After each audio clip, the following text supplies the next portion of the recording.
Okay, let's do this. Unang-una ating itatakel is introduction ng QuickBooks Online. Kung ano kung ano ang mga makikita nyo sa QuickBooks Online, which is ito. Ito, meron akong demo presentation account. And then, ito yung dashboard niya. Pinaka unang bubungat sa inyo. Bubungat sa inyo kapag nag-acquire kayo ng QuickBooks Online. So, ito yung tinatawag na dashboard. Siyempre, dito nyo makikita yung mga shortcuts, tapos mga tasks, tapos yung mga bank accounts nyo, profit and loss, expenses, lahat ng mga kailangan mong snapshot o yung mga pahapyaw ng negosyo mo, dito mo makikita sa dashboard. At dito sa pinaka-interface ng QuickBooks Online, ang dito sa tinatawag na itong nare-remove, ito, ang tawag dito, tab. Tags na lang tab. For example, Client Overview tab, Dashboard tab, Transaction tab, Sales tab, basta tab. Tab tawag sa kanila. And then, ito yung plus nyo na tinatawag. Dito lahat dito kayo mag-i-input ng data. Dito kayo mag-i-input ng mga transaction. For example, customer related, supplier related, employee related, tsaka accounting related tong others na mga in-depth na siya. And then, dito yung help. Dito nyo, if ever may mga tanong kayo, pwede rin yung mag-search dito kung anong mga problema nyo sa QuickBooks. Ito yung mga apps, kasi pwede tayo mag-integrate dito ng mga application na mga third party na partner. For example, itong MailChimp, tsaka Time. Ito, search icon. Dito lahat ng mga recent transaction lumalabas dito, tsaka pwede rin kayo mag-search using the reference number na in-input nyo. For example, di ba? Ito, nag-input kayo ng 1003 na sales receipt. Pag search niyo yan, syempre lalabas yung mga related na 1003. Then ito notification. Ito yung tinatawag na gear icon. Dito lahat ng mga company setup, ng mga details ng company mo, mga format, 'di ba? Mga format ng mga documents like invoice, quotation, lahat dito sa custom form style, chart of accounts, all list, 'di ba? Listahan ng lahat ng mga database ng product and services, attachments, custom fields, rules, tsaka tools, which is for example, dati kayong nag-e-excel, gusto nyo i-import lahat ng data, dito nyo i-import.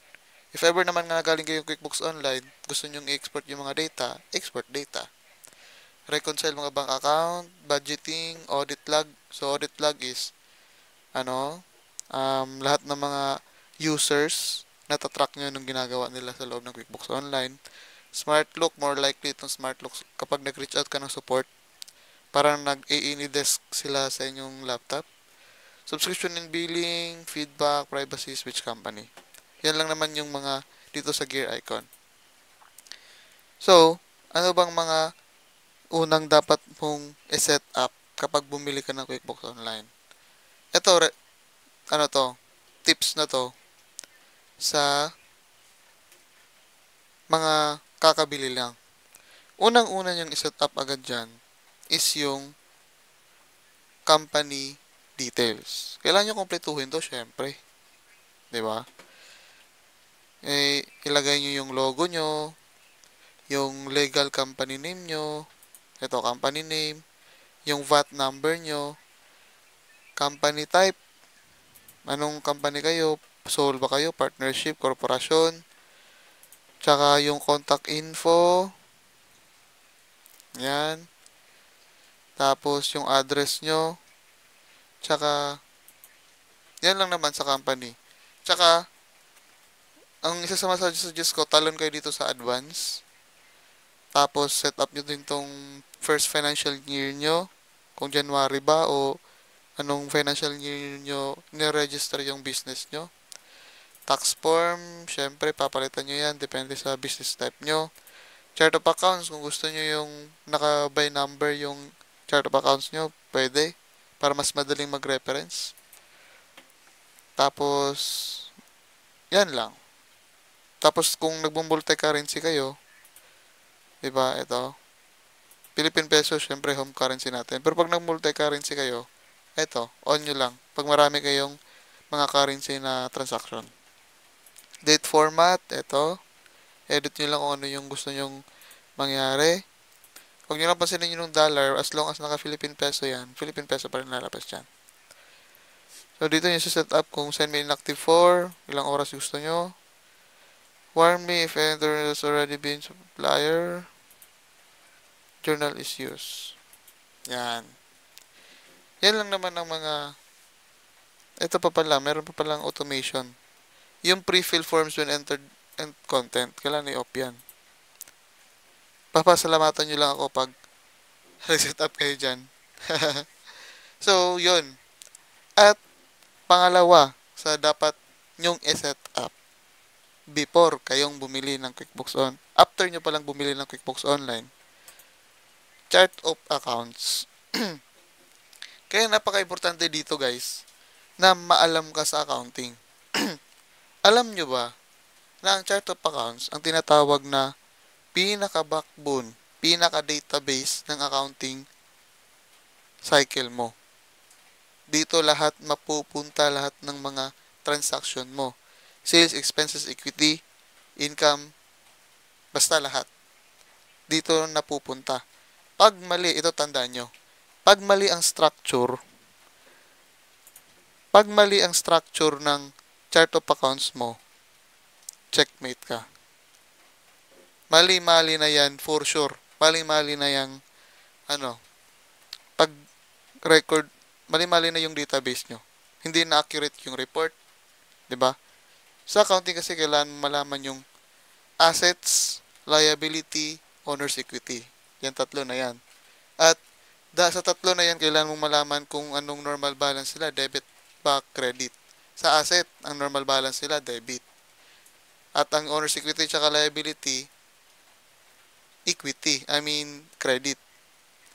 Sa mga ganyan mga bagay, kailangan mo talaga malaman yung at least pinaka-basic ng accounting fundamentals. Kaya napakadelikado kung bibili ka lang ng accounting software kahit na anong software nang wala kang kalam-alam sa accounting, yun? Red flag.